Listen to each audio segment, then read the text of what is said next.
Welcome to our channel. Today we how to log into KuCoin, secure guide step by step clearly. To log into KuCoin, start by opening your web browser. Type in the KuCoin website URL in the address bar. Once the page loads, look for the login button, typically located at the top right corner. Click on the login button to proceed. You will be directed to a login page. Here, enter your registered email address in the designated field. Next, input your password in the adjoining field. If you have enabled two-factor authentication, you will need to enter the code sent to your authentication method. Once all information is entered, double-check for any typing errors. Click the login button to complete the process. If your details are correct, you will be logged into your KuCoin account. In case you forget your password, click on the Forgot Password link on the login page. Follow the instructions provided to reset your password. Once you have access, it's advisable to check your account settings for additional security measures. These can include enabling two-factor authentication, if not already done.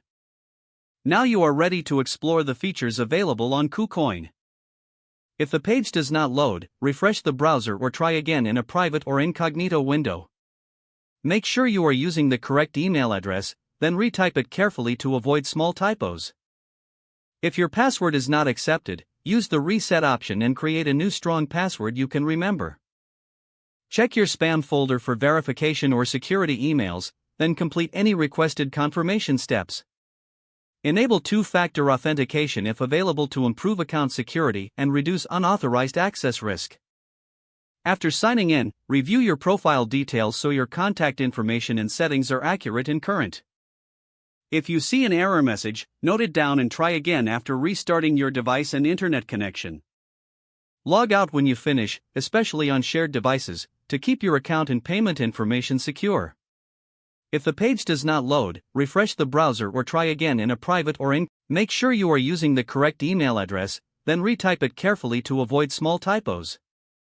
If your password is not accepted, use the reset option and create a new strong password you can remember. Check your spam folder for verification or security emails, then complete any requested confirmation steps. Don't forget to like this video and subscribe to our channel for more step-by-step tech guides.